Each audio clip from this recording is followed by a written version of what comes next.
Father Mark signing on, continuing the course on the modern papacy. For those of you following this sequentially in the original production, and for seminarians taking this in this semester, I'm going to jump the chronology because the semester is coming to an end, and I want to make sure to cover Vatican II. So I'm going to jump forward. And we'll start today. We'll do John the 23rd, who summoned the council, and then move into Paul VI, who closed the council. And that might be enough for the hours for the semesters. You need 45 hours for the 3-credit course.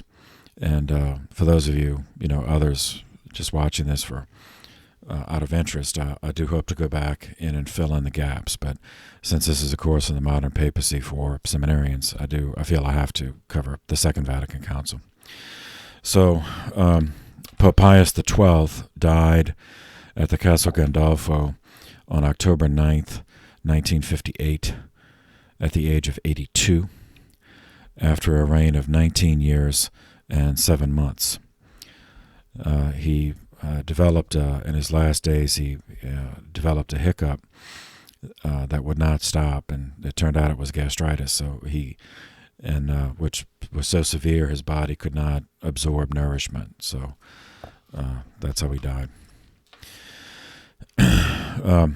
He was followed as the 261st Pope by John the 23rd, who reigned from October 28th, 1958, through June 3rd, 1963. Okay, so Pius XII died October 9th, 1958. It took 12 ballots before the Conclave could reach a decision. The last papal election, from their perspective, had taken place prior to the beginning of the Second World War. And World War II was one of those events, like the French Revolutionary Wars, after which nothing would ever be the same. That war ended in 1945. The Second World War ended in 1945. April in the West, August in the East. 13 years before this conclave met. Yet it was the first conclave since the war ended, so it was the first time that the cardinals had to consider how the church should interact in a post-war world. This created a situation parallel to that faced by the church after the end of the French Revolutionary Wars in the Napoleonic period in 1815. So after 12 ballots, in 1958, the conclave remained deadlocked. Now, as often happened in the past, for a deadlock, the cardinals sought a compromise candidate to break the impasse. The man they chose was 77 years old. So they said, okay, he'll have a brief reign. He had a wide range of experience in his long life, both in life as well as in ecclesiastical service. His baptismal name was Angelo Giuseppe Roncalli, Roncalli. When he accepted election as the 261st Pope on October 28, 1958, he chose the papal name John the 23rd, and he reigned for 4 years and 8 months. No pope had taken the name John for 6 centuries, owing to the action of a Neapolitan cardinal named Baldassare Casa, who set himself up as an anti-pope from 1410 to 1415, wrongfully taking the name John the 23rd. So it kind of poisoned the name. Roncalli revived the name because it was the name of his own father, Giovanni. It was the Italian version of the name, and also because of the St. John the Evangelist and many other saints who had borne the name John. So Angelo Roncalli was born into a peasant family in a village near Bergamo in northern Italy on November 25th, 1881. He was the third of 13 children. He had throughout his life the gift of personality. He was an extraordinary extrovert. He radiated sincerity in dealing with others, such that they sensed he genuinely did care. Angelo, from his childhood, was fascinated with the lives of the saints, demonstrated an ability to remember the details of their stories. His pastor took this as a sign both of intelligence as well as piety, so secured him a scholarship to the minor seminary in Bergamo, and then that led to major seminary in Rome. He attended the Seminario Pio, what at the time was the Apollinary Institute in Rome. Established in 1853 by Pope Pius IX, Pope Pius IX, the Seminario Pio was intended to serve as a theologate, a major seminary, for diocesan priests of Italy, intended by their bishop to earn doctorates. It was distinguished from other seminaries in that all the seminarians had to take an oath to return to their diocese after ordination and completion of their doctorate. So Roncalli was ordained in 1904, and he completed his doctorate in theology in 1905.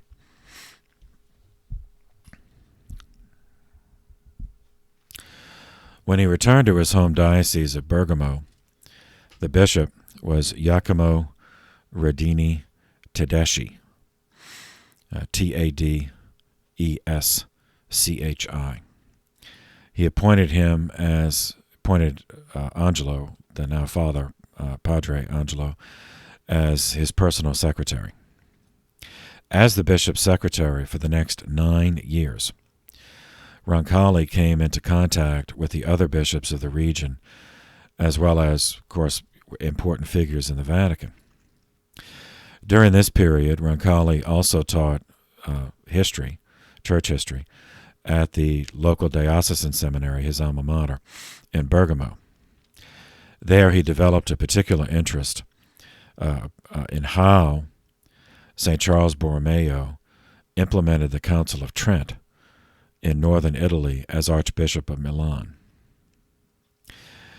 In 1914, as the beginning of the First World War, Father Roncalli was drafted into the Italian army. He served as a medic and a stretcher carrier, an ambulance, served in an ambulance unit, in other words, but as a medic and a stretcher carrier. So the Italy at the time, we had to skip that, but hopefully I'll get to go back and fill it in. Italy was unified in 1860, and it was under a monarchy after stealing the Papal States. And then in 1870, they stole the Papal States outside of Rome in 1860, and then 1870 stole Rome outside of the Vatican. And it was a constitutional monarchy, but very anti-clerical, very anti-Catholic. So they did not grant priest exemption from the draft, nor when they drafted priests did they draft them to serve as priests and chaplains. They did not pay for chaplains at all. So Roncalli, he was a priest, so he could offer the sacraments, but only informally. He was actually drafted to serve in the medical corps. After the war, which ended in 1918, Roncalli found patrons and support in the popes who favored reconciliation with the modern world.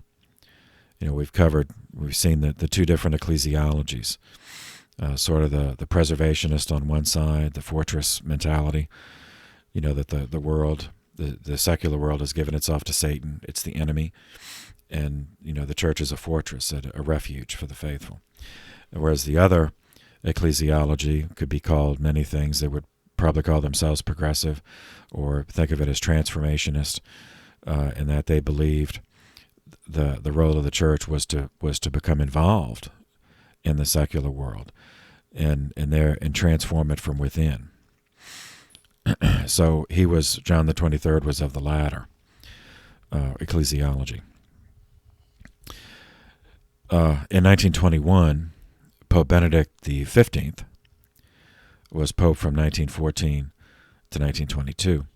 He appointed Roncalli National Director of the Propagation of the Faith in Italy. During this period, Roncalli continued to pursue historical research as a hobby, expanding his work into a series of published articles, on St. Charles Borromeo, whom we covered earlier in the course.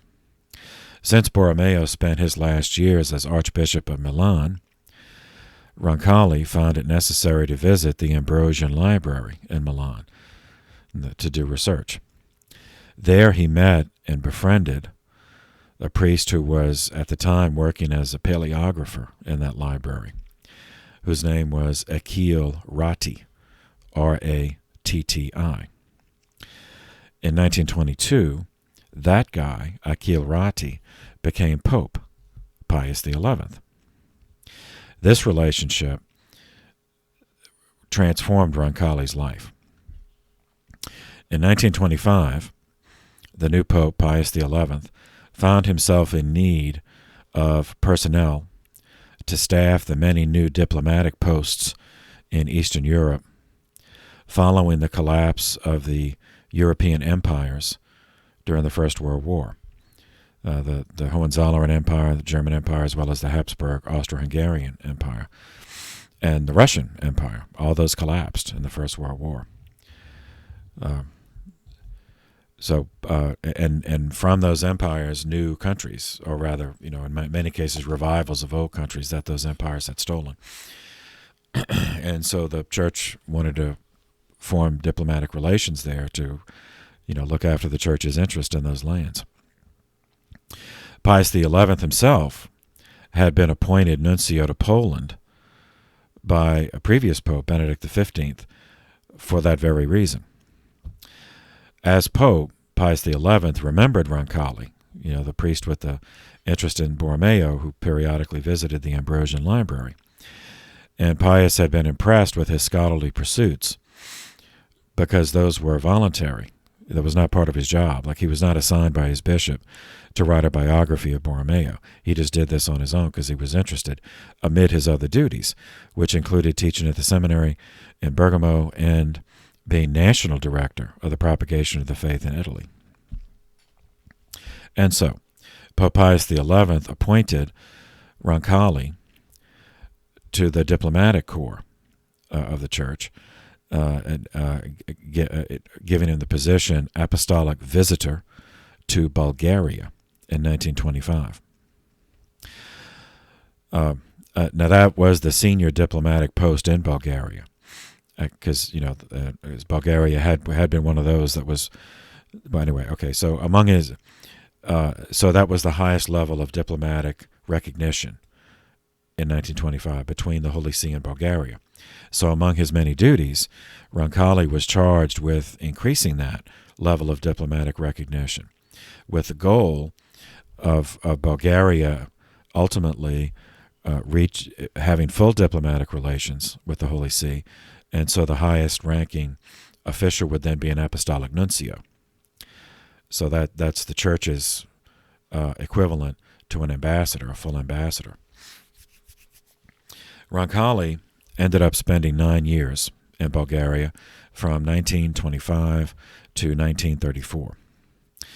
In the customary usage of the day, to grant him the respectability of rank, Pius XI ordained Roncalli as a bishop, but not a bishop of a diocese. He was a titular bishop, meaning he had the title of a bishop of a diocese that was no longer functioning, but it did have the apostolic succession. So he was a bishop, and he was titular bishop of Aeropolis in Greece, At the time of his arrival, Bulgaria was a new state, and it was in chaos.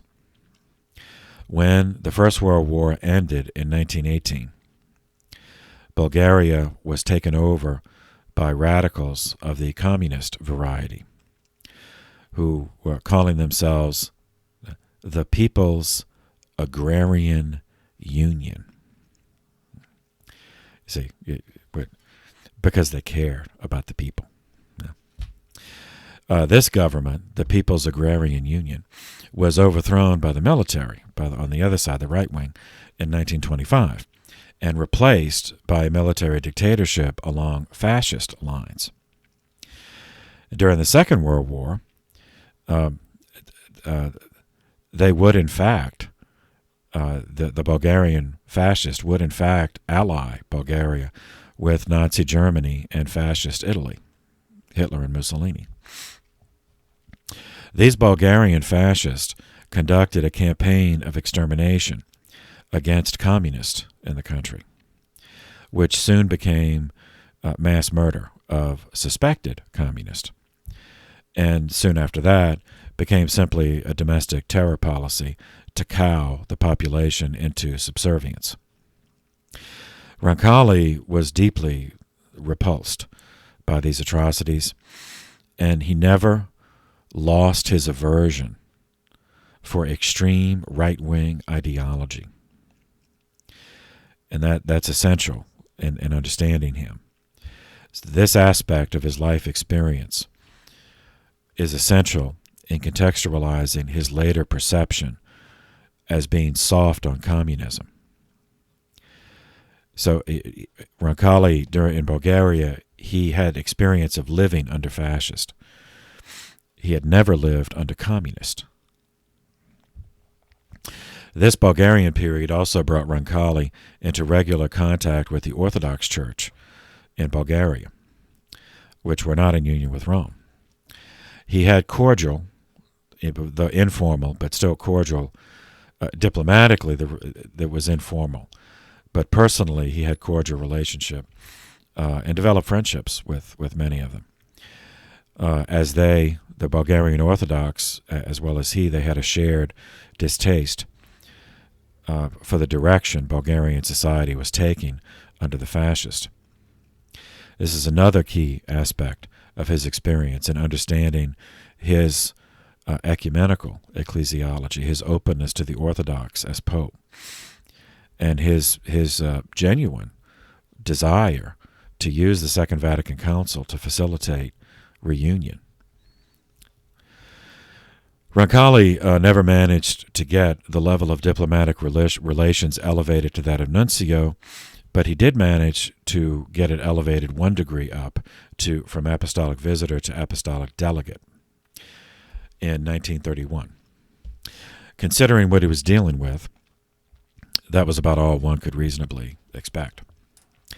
In 1934, Pope Pius XI transferred Roncalli, appointing him apostolic delegate to Turkey and Greece.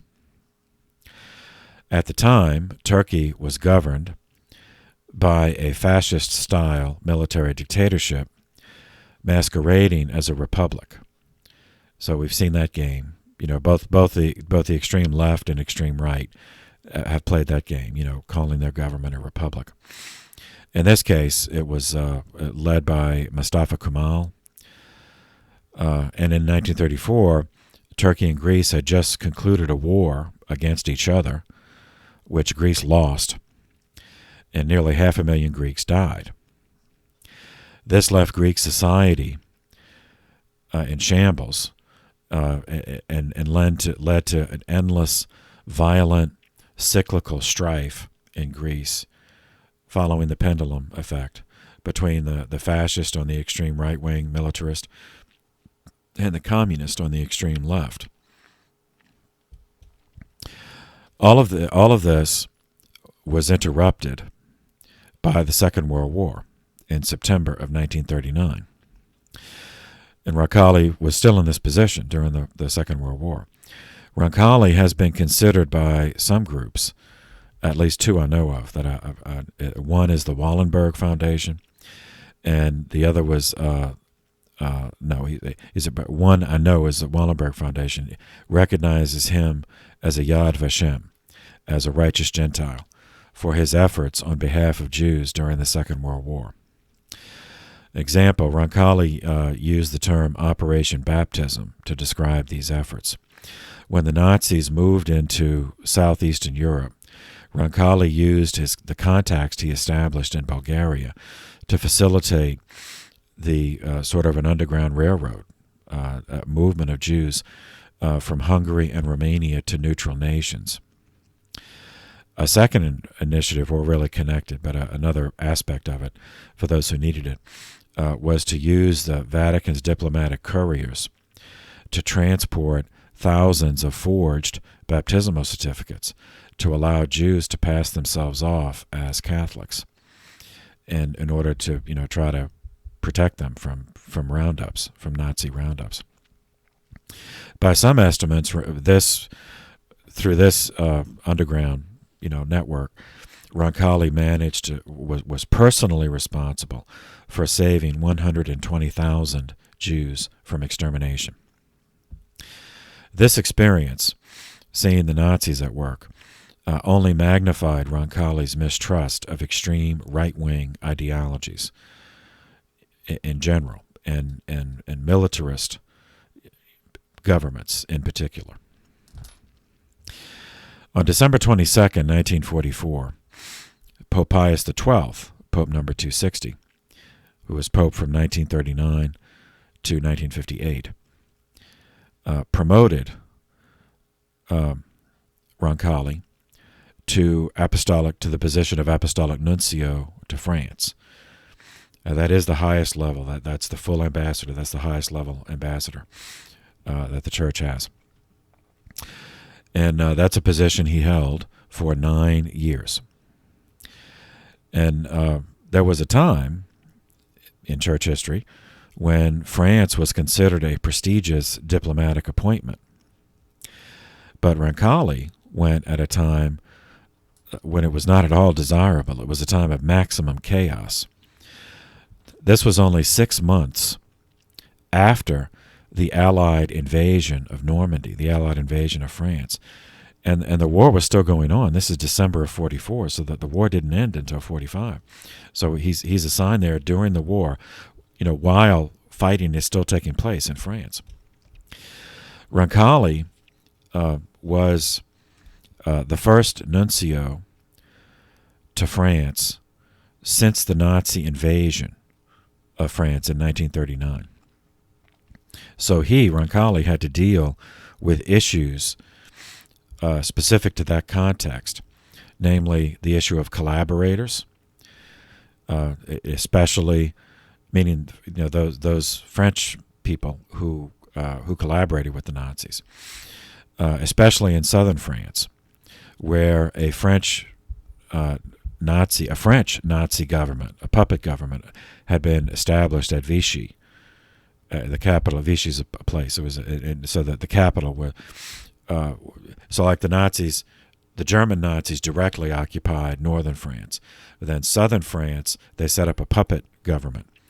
But that puppet government was run by collaborators, French collaborators, and the capital there was at Vichy. So that's it's one thing for those during the occupation to just accept what could not be changed, but as another to actively collaborate and help them. And then after the Nazis are out, then what do you do with these people? So Roncalli had to deal with that.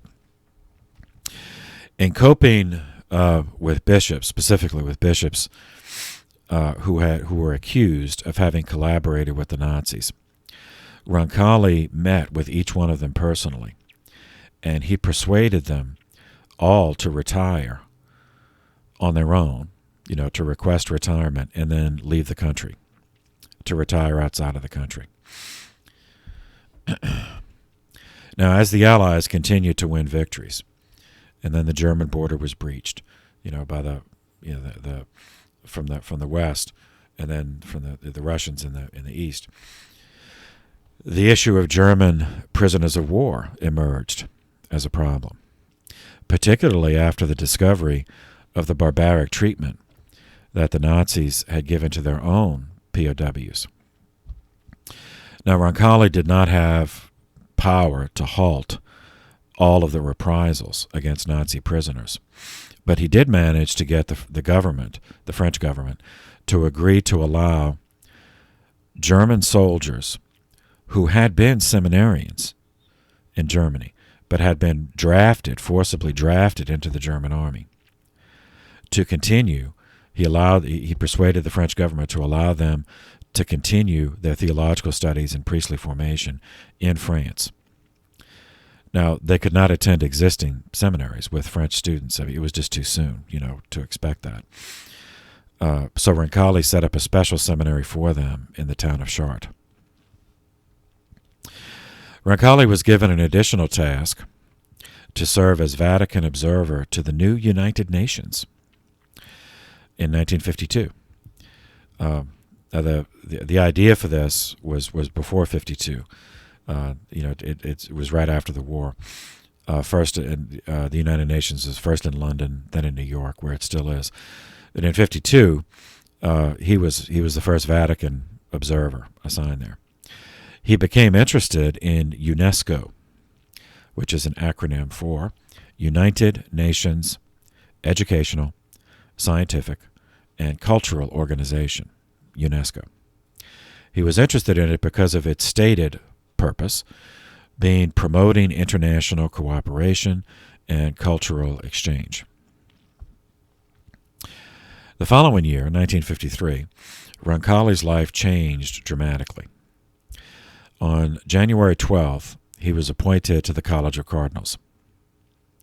On January 15th, he was transferred from France, from the position Apostolic Nuncio to France, and was appointed Patriarch of Venice in northeastern Italy. So everyone just considered this a reward for his long service and some very difficult assignments. And just figure, okay, he'll just remain, and everyone, including him, just thought, okay, he'll just stay there until retirement or death. It was from that position as Cardinal Patriarch of Venice that he attended the Conclave of 1958 following the death of Pius XII on October 9th. He was elected 19 days and 25 ballots later to succeed Pius as the 261st Pope. And as I said, he took the name John the 23rd.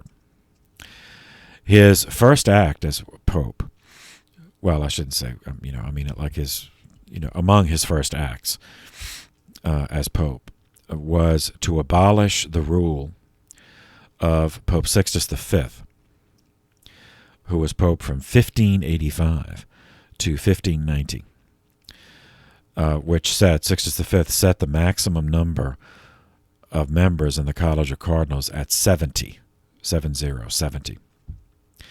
He abolished that rule because he wanted to expand the College of Cardinals.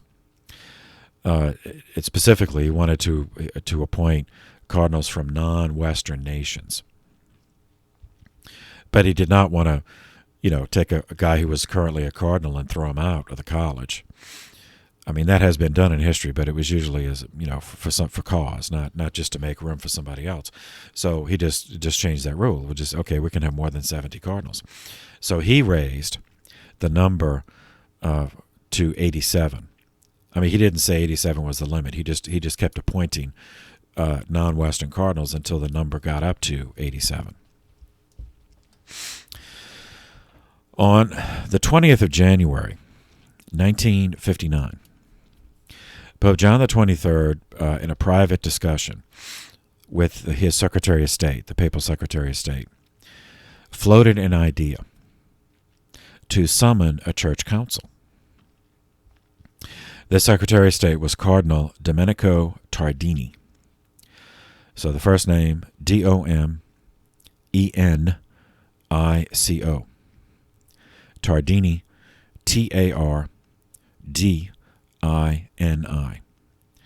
Lived from 1888 to 1961. Tardini was born in Rome.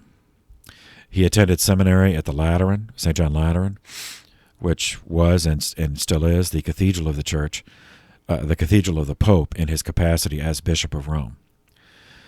He finished with honors, and then he was ordained a priest on September 21st, 1912, for the Diocese of Rome. He was assigned to teach liturgy and theology at his alma mater seminary, as well as at the Collegio Urbano, the urban seminary named for Pope Urban VIII, which is a seminary for the propagation of the faith for seminarians from missionary territory.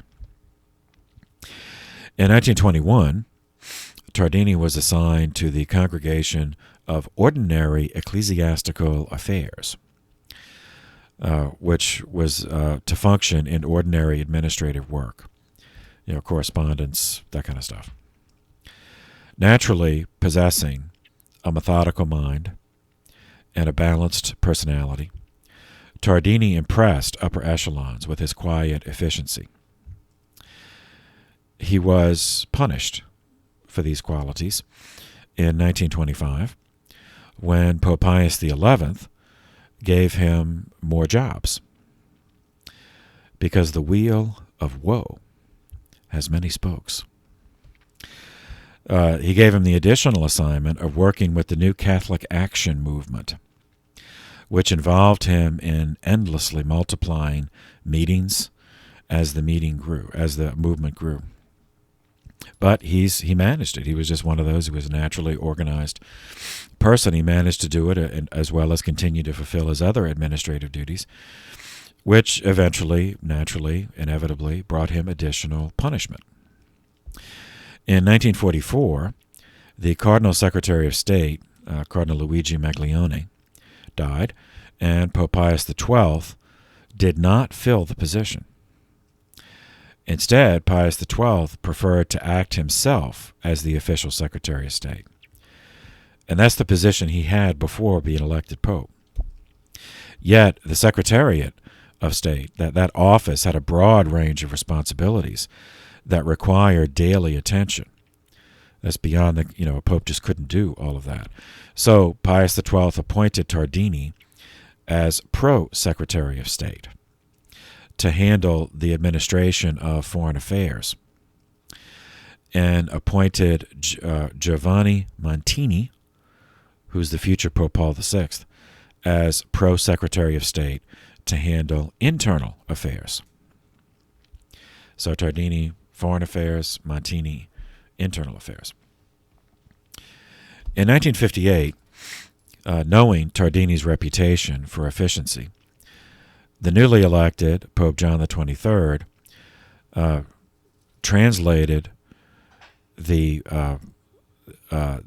pro-secretary appointment of state, pro-secretary of state appointment, to ordinary secretary of state by naming Tardini the actual secretary of state for him, and elevating him to the College of Cardinals in the consistory of December 15th, 1958.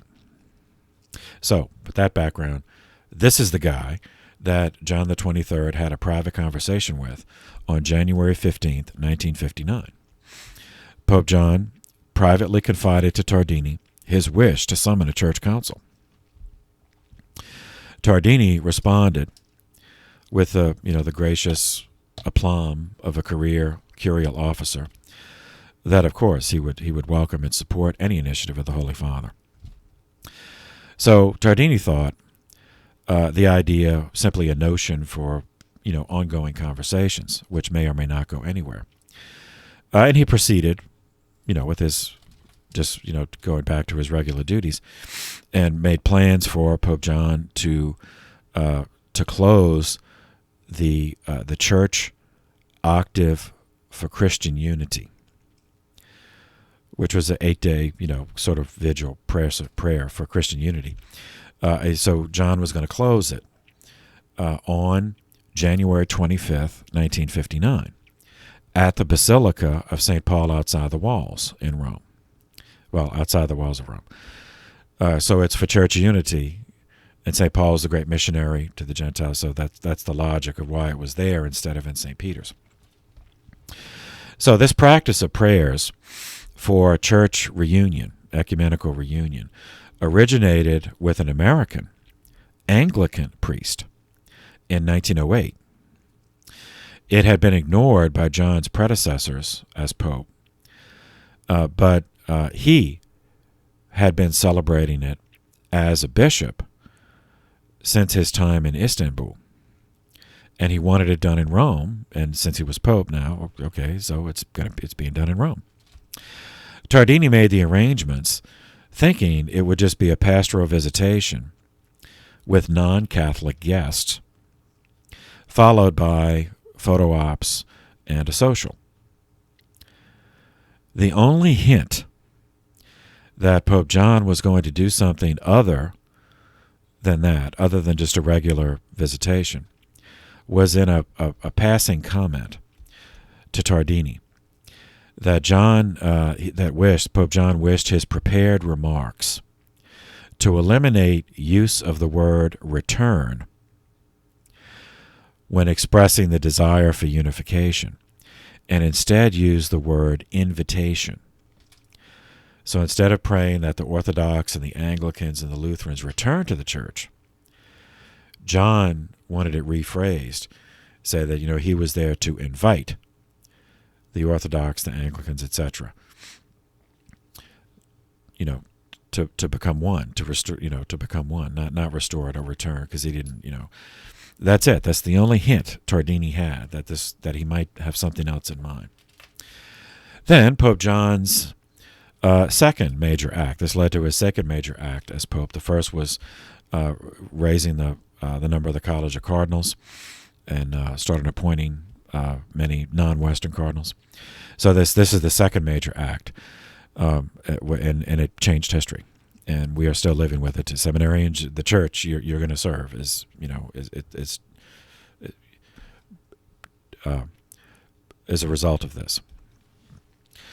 2 months and 27 days after his election, January 25th, 1959, Pope John XXIII left the Vatican at 10 a.m.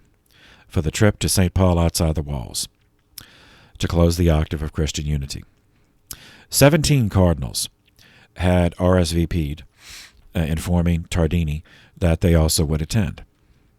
Pope John requested that they meet him privately before the public ceremony in the chapter room of the abbey attached to the Basilica of St. Paul outside the walls, a Benedictine. The Benedictines served this church. There, he announced his intentions to them. He told them that in a few minutes he was publicly going to, in the Basilica, announce the following 3 things.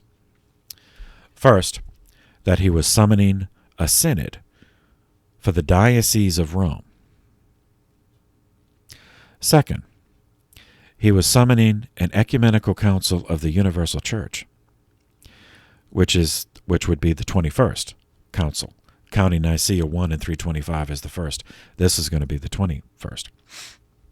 And third, that he was going to announce a revision of the Code of Canon Law. He explained his reasons for taking these actions as being, first, spiritual renewal in the form of healing of the astronomical death toll of the 2 world wars, the Holocaust, the communist purges in Russia, China, other places, and the influenza pandemic, which began in the last year of the First World War. Another reason was the need that he discerned of updating pastoral practices in order to be more effective in the modern world. The church had, for the most part, with the exception of a few popes, had been aggressively defensive with regard to the modern world since the French Revolution, with understandable reasons, because of the homicidal atheism of the radical ideology. Third reason, to promote restoration of unity among Christians. So this is ecumenism. One possible advantage that he perceived of the post-war world was the fall of the monarchies. So many monarchies fell, 10 monarchies fell during the First World War. And then that was followed by World War II. And following World War II was widespread secularization. And that could be, he thought, that an unforeseen positive result of that, potentiality of that, would be draining the emotion out of the reflexive antipathy that had existed between Catholics and Protestants for the 500 years, as well as between Catholics and Orthodox, Catholics and non-Christians. John later confided that he was disappointed by the response of those 17 cardinals when he told them, that what he was going to do. He said he was greeted with, his words, an impressive silence. And then, but nonetheless, he went and he did it. He went publicly and he did it, so it made the news, so that's it. Now, how do we interpret this? All right, in an address to the Curia on December 22nd, 2005, subsequently published on January 6th, 2006, the then Pope, Benedict XVI, declared that Catholics are bound to interpret the Second Vatican Council applying the hermeneutic of continuity.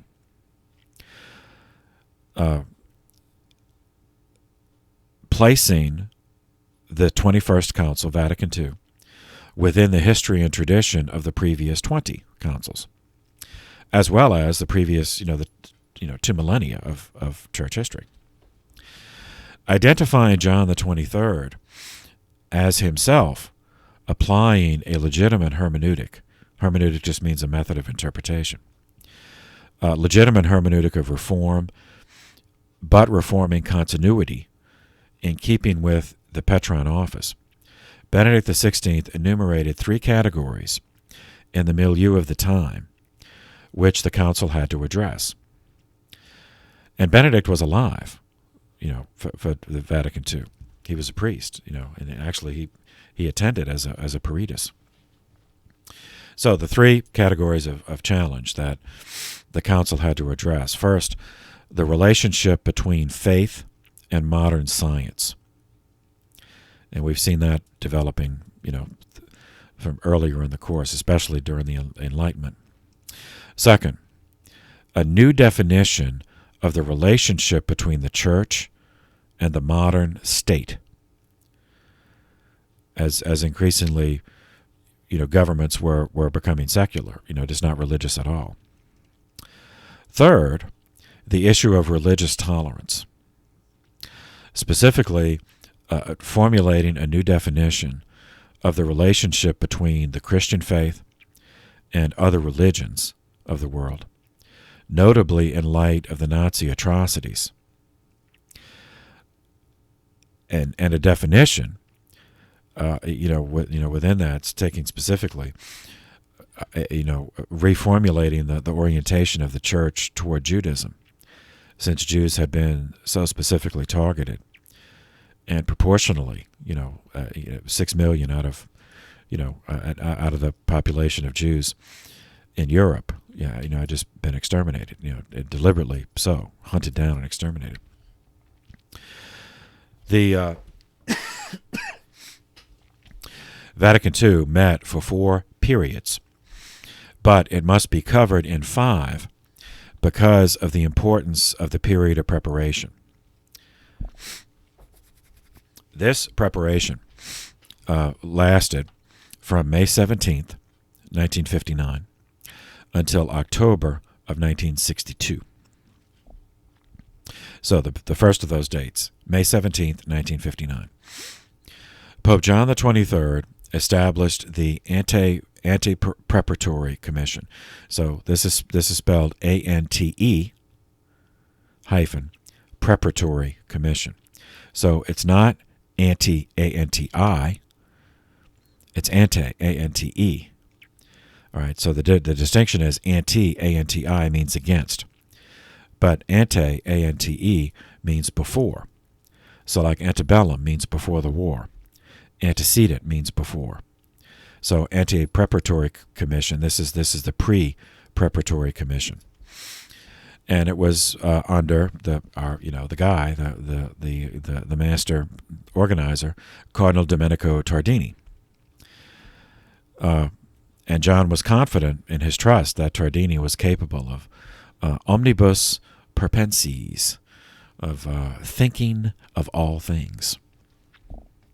On June 18th, 1959, Cardinal Tardini sent a letter to 2,598 ecclesiastics in the world, informing them that, quote, the Venerable Pontiff wants to know the opinions or views and to obtain the suggestions and wishes of your excellencies, the bishops and prelates who are summoned by law to take part in the ecumenical council. Then, skipping down further, please express, back to the quote, with complete freedom and honesty, anything your excellencies think should be treated in the council. End quote. So, he wants to fill a suggestion box for the council. Pope John wished the bishops of the world to have a voice in shaping the council, assembling the agenda, as we would say today, since it was the bishops who would have to implement its decisions at a local level. The 1,998 responses consisted of 9,338 suggestions.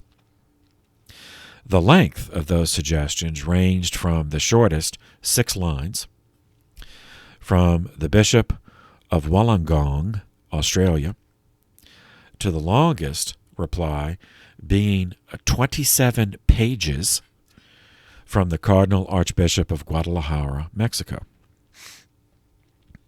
In addition, Tardini wrote separately to the Congregation of the Curia, which is like the cabinet, so to speak, analogous. It's not exactly the same thing, but it's like the people who were the heads of the major offices in the church, and of course they were all cardinals.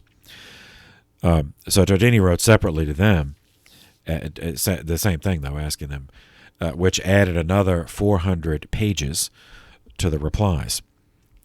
He also sent out separate interrogatory letters to pontifical universities in the world, including the one in the United States, the Catholic University of America, which was the only pontifical school in the United States at the time. So by the time all of this was printed, the scope of consultation filled 12 volumes. Several issues emerged in these suggestions that presaged the rifts that opened during the council and were just widened after the council, and which really subverted, suborned, damaged, however you want to phrase it, the implementation of the council. So, first category, issue that emerged. When is change in the church justified? Should change be limited to tactical emergencies, change as needed? Or was it legitimate to engage in preemptive change to avoid a foreseeable problem? Is that a legitimate use of the magisterium, of the teaching office of the church? So that's the question. For his part, Pope John XXIII liked the Italian term aggiornamento, which means todaying. So it's often, if you read it, they usually leave it in the original Italian, so it'll be in italics. AGGIORNAMENTO,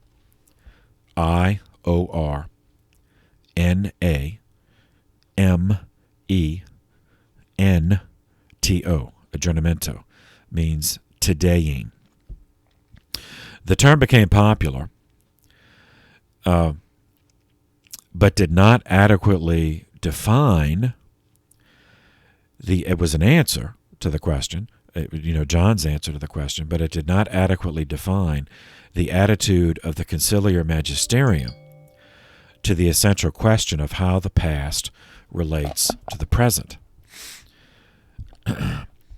And precision in understanding that relationship is essential in precise teaching. So is the preemptive change, is change limited to just a crisis situation, and then you just change as little as possible just to diffuse the crisis, or is major change, is that more suitable? Okay, a parallel development was again it's another language. It's a French term in this case, but usually left in the French, so it'll be italicized. Ressourcement, which means return to the sources. So it's spelled RESSOURCEMENT.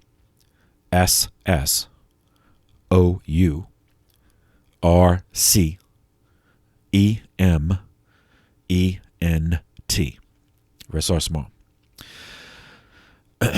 There were those who saw ressourcement, returning to the sources, as an antidote to what they perceived as the rigidity and the unhistorical dogmatism of scholasticism. The sources to which they referred, to which they wished to return, included the Bible and the fathers of Christian antiquity, which we covered in the patristics, the first course you had with me. Returning, meaning to read them, to read the works on their own merits and not filtered through medieval scholasticism. The term was coined by a French layman, actually, named Charles Peguy, Pegui, who lived from 1873 to 1914.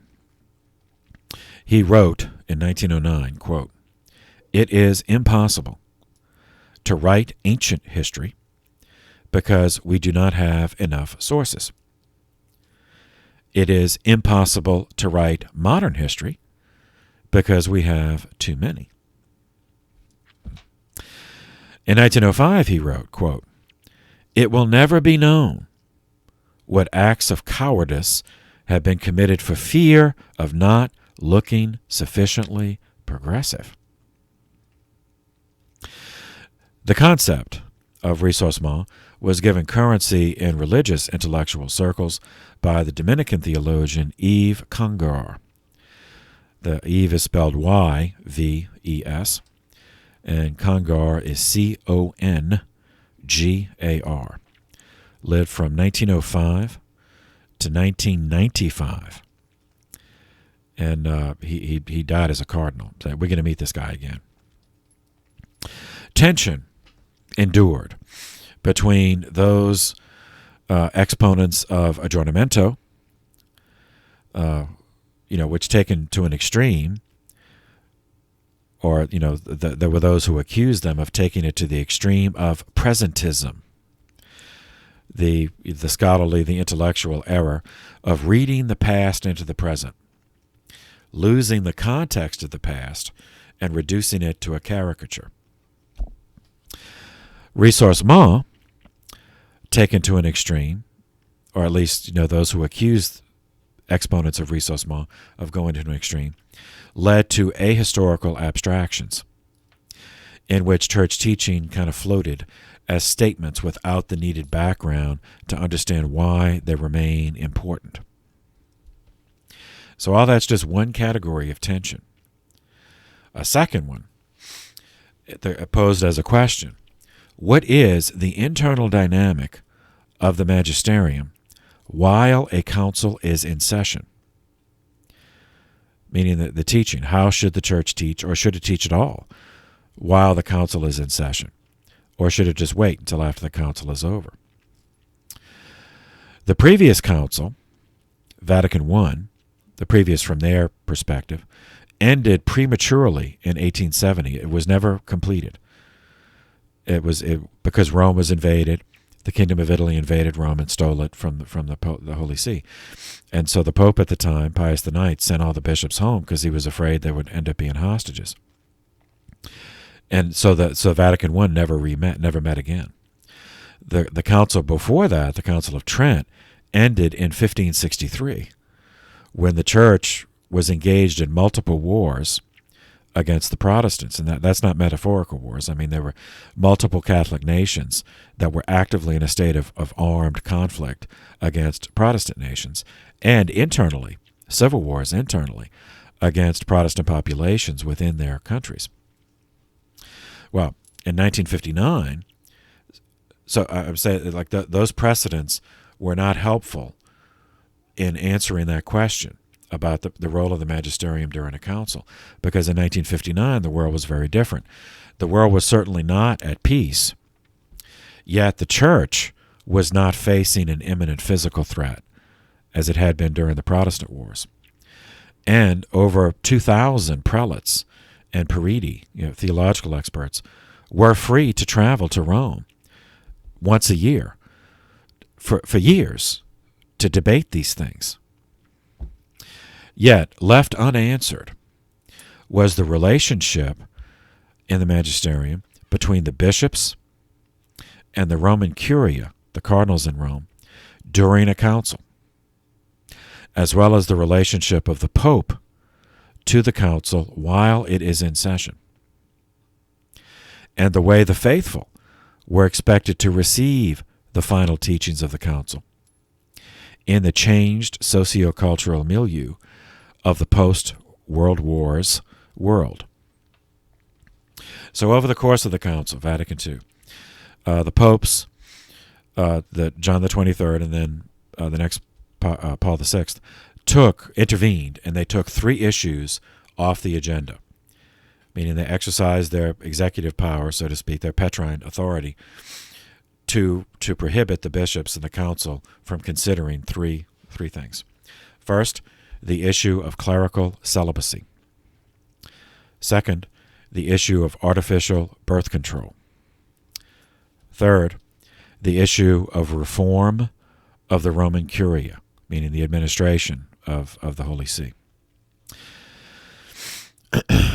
All right, all that's just a second category of problem. Third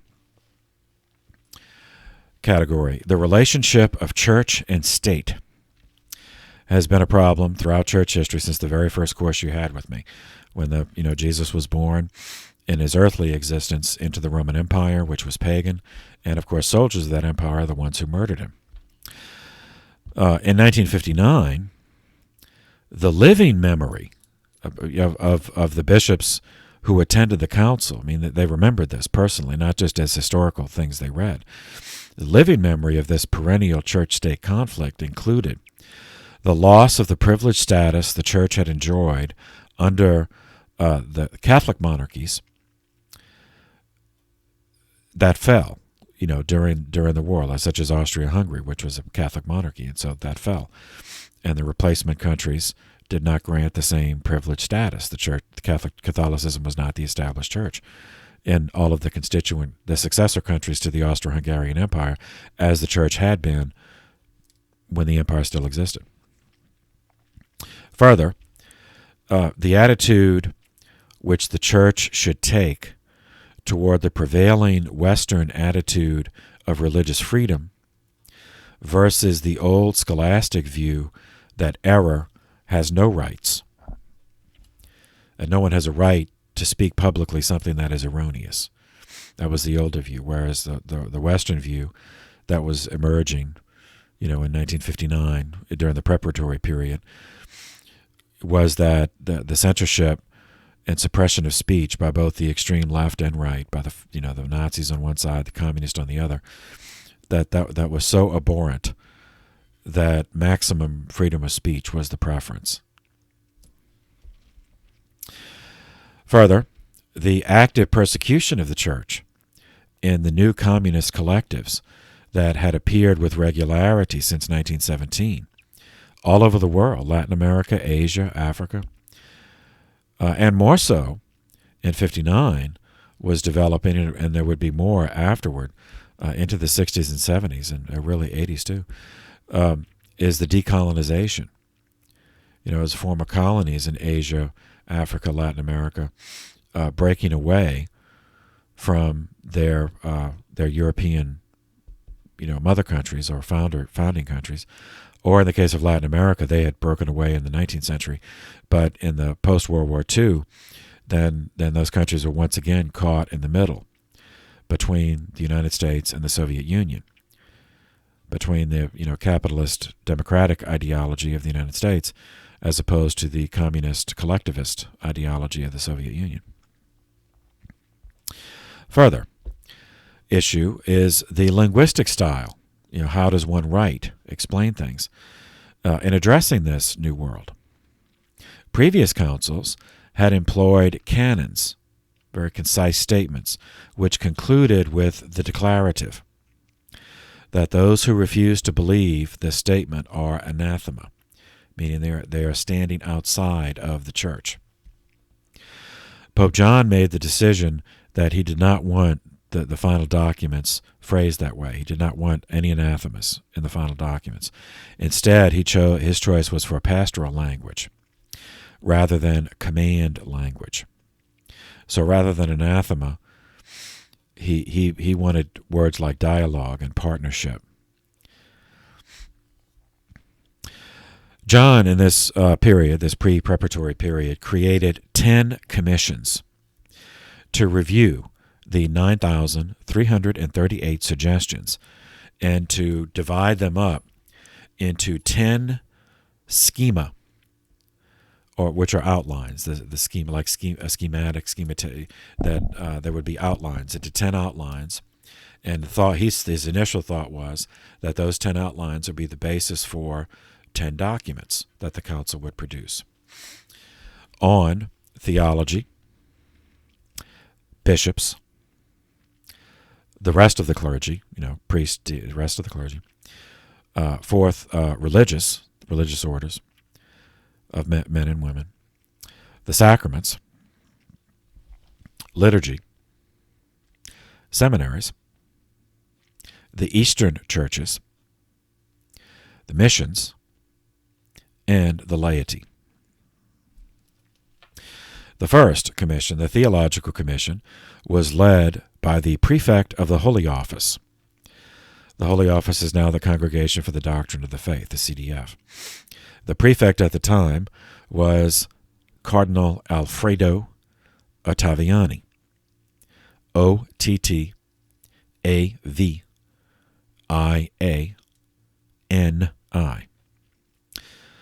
lived from 1890 to 1979. Born in Rome into a working-class family, his father, Enrico, was a baker, while his mother, Palmira, was a homemaker, and a very profoundly devout Italian Catholic. He studied at the what we would say elementary school at the under the Christian Brothers in the Trastevere neighborhood, which is on the same side of the river as the Vatican, but south of the Vatican. There, his diligence and his piety brought him to the attention of the school's superiors, who recommended him for a scholarship. He studied at the Pontifical Roman Athenaeum, the Apollinare, as it was called then. Now this is the Pontifical University of the Holy Cross. There he earned doctorates in philosophy, theology, and canon law. Excuse me, I have to take this. All right, sorry about that.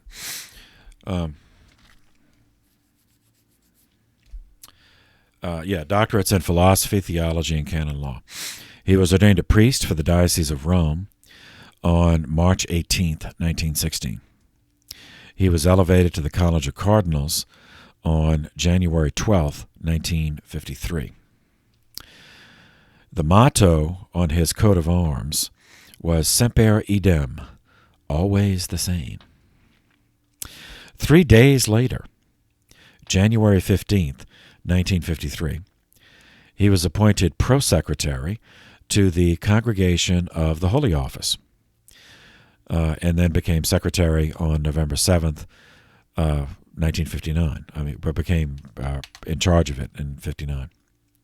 Ottaviani believed that the Theological Commission in the pre-preparatory period should have control over all matters pertaining to doctrine, since he was the prefect of the Holy Office, the Doctrine Office. And he believed that all things in the church ultimately relate to doctrine. So on his own, under his leadership, he had the Theological Commission generate outlines, schema, for 8 texts, which Ottaviani believed should form the agenda for the council, and therefore lead to 8 documents that the council would produce. First, faith. Second, revelation. Third, revelation meaning divine revelation, not just the book of Revelation, but divine revelation, which means the Bible, which of course includes the book of Revelation. Third, morality. Fourth, defending the deposit of faith. Fifth, chastity. Sixth, the church, or ecclesiology. Seventh, the Blessed Virgin, the Blessed Mother. And eighth, the social order. One member of the Theological Commission and a supporter of Ottaviani's ultramontane ecclesiology, traditionalist, conservative, I suppose they'd say today, was Archbishop Marcel Francois Joseph Lefevre, Lefevre,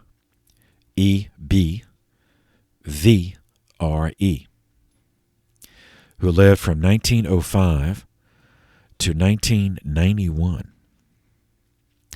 Lefebvre's life story was quite different from Ottaviani's. While the older Cardinal Ottaviani spent his entire life in Rome in curial service, Lefebvre had traveled the world. He was born in France, November 29th, 1905, into a wealthy merchant family. Lefebvre's father, René, owned a textile factory. His mother, Gabrielle, and his father were staunchly monarchist, French Catholic monarchist. Both parents were extremely devout, attended daily Mass, and brought the children. In 1923, Lefebvre went to the French seminary, the Collège Français, in Rome. René did not want his son attending a French seminary in France because he suspected all of them as having been infected by communists. Lefebvre himself, Marcel Lefebvre himself, was deeply influenced by the rector of the Collège Français in Rome, Father Henri Lafloche, Henri Henry, and then Lefloch, Henri Lafloche, who was a Holy Ghost father.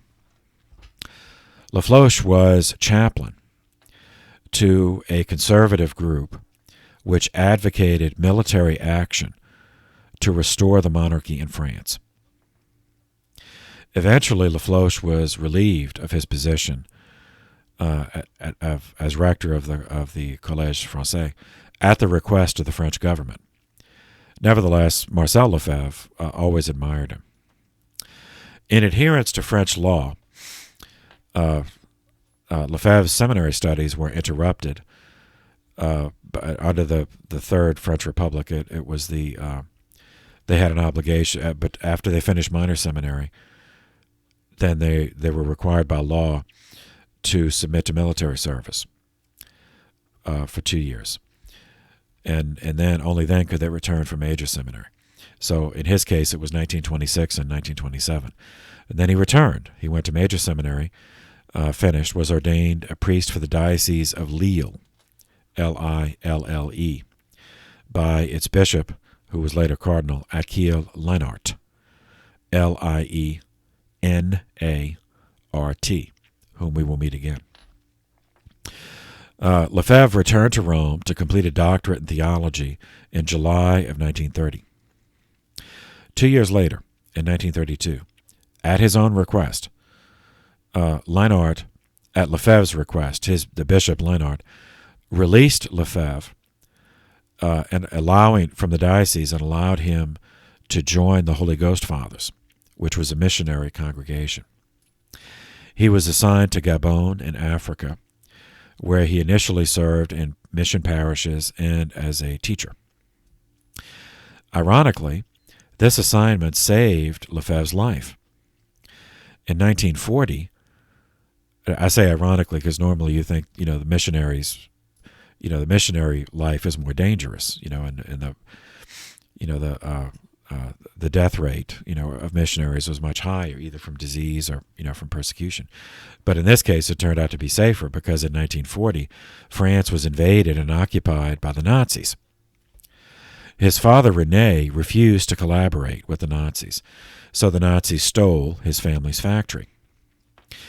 René, Lefebvre's father, then formed and operated an espionage ring for the French resistance against the Nazi occupation. One member of the ring was captured, tortured by the Nazis, and eventually revealed all that he knew. And so that resulted in René being identified, captured, arrested by the Nazis, and executed at Sonnenberg concentration camp in East Brandenburg, Germany. His body was never recovered.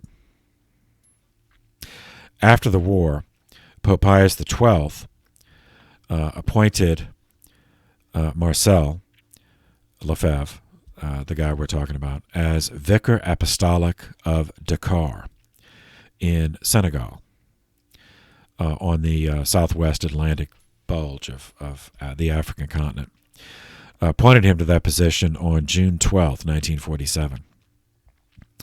He was ordained a titular bishop of Athenodon by his original bishop, Bishop Leonard. He received an additional assignment from Pius XII on September 22, 1948, to serve as apostolic delegate to French Africa, which consisted of 46 dioceses in French colonial Africa, North Africa, North and Western Africa. That he was raised to a metropolitan see, so an archdiocese, on September 14, 1955. So as apostolic vicar, Lefebvre became its first archbishop. He retained that position for the remainder of the reign of Pius XII. Pope John XXIII transferred Lefebvre to the Diocese of Toul in France, Tulle, on January 23, 1962. Allegedly, supposedly because John did this, got him out, because Lefebvre was publicly defending the continued French colonial rule in Africa, which placed him, and then by extension the Church, since he was the senior Catholic prelate in the region, opposing indigenous movements for independence as part of the Decolonization movement.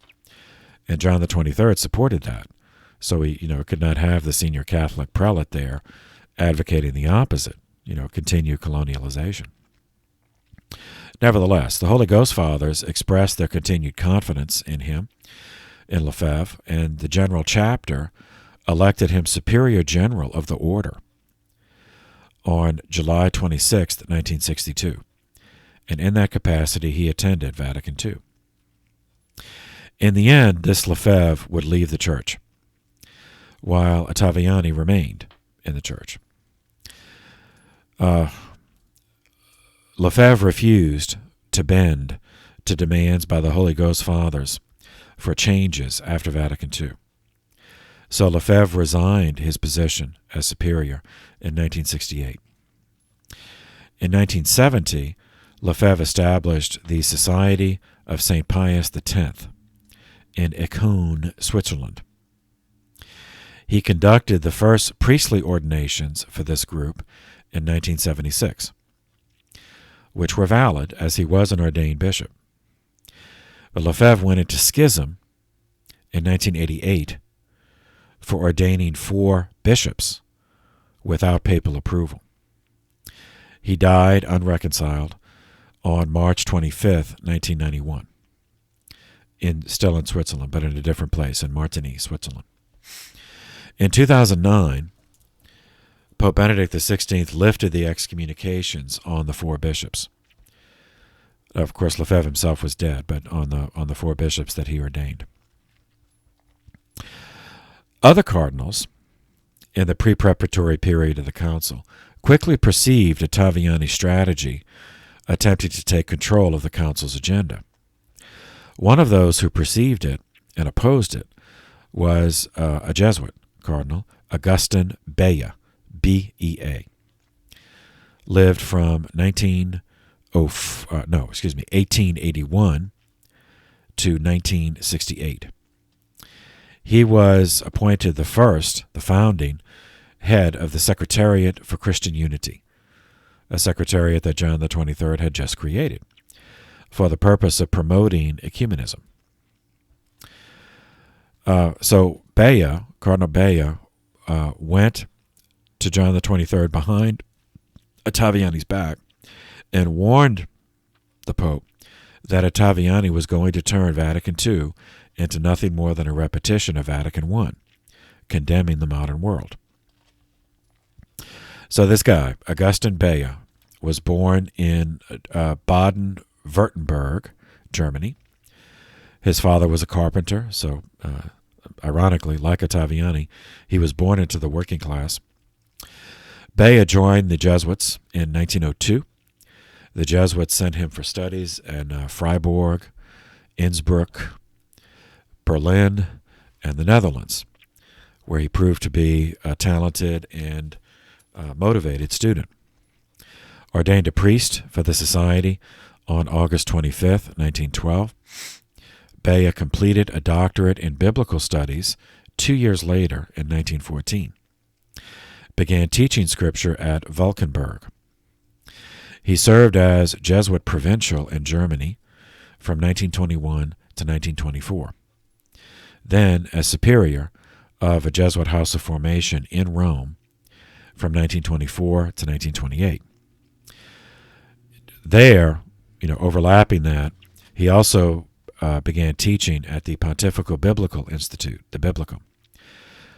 And he continued teaching there from 1924 to 1949. With obviously a few necessary interruptions because of the Second World War. In 1930, Bea was appointed rector of the Biblicum, where he continued teaching until 1949.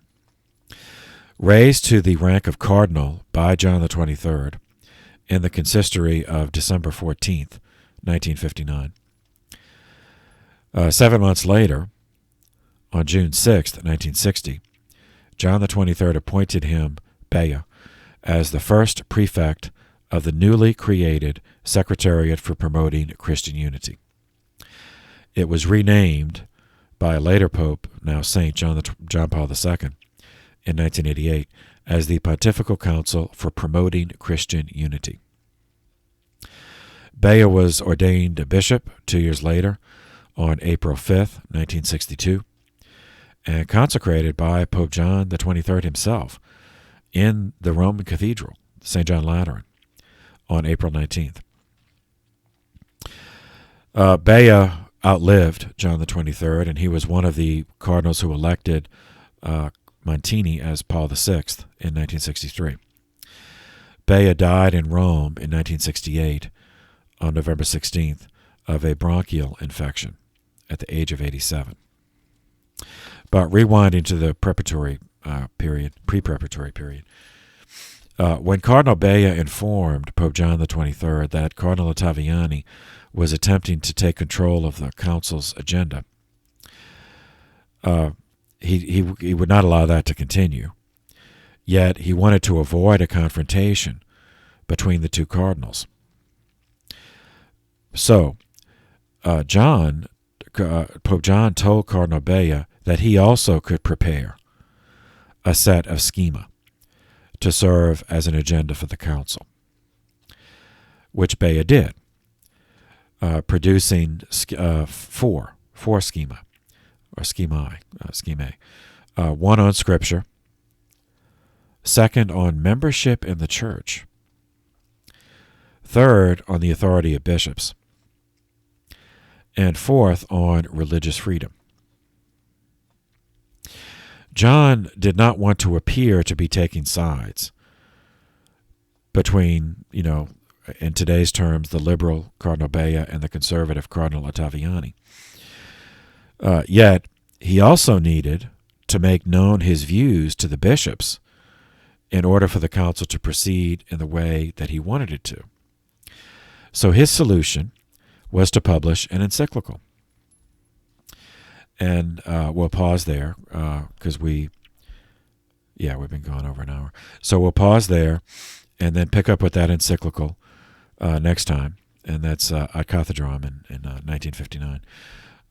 So for the moment, thank you for your attention. This session is adjourned.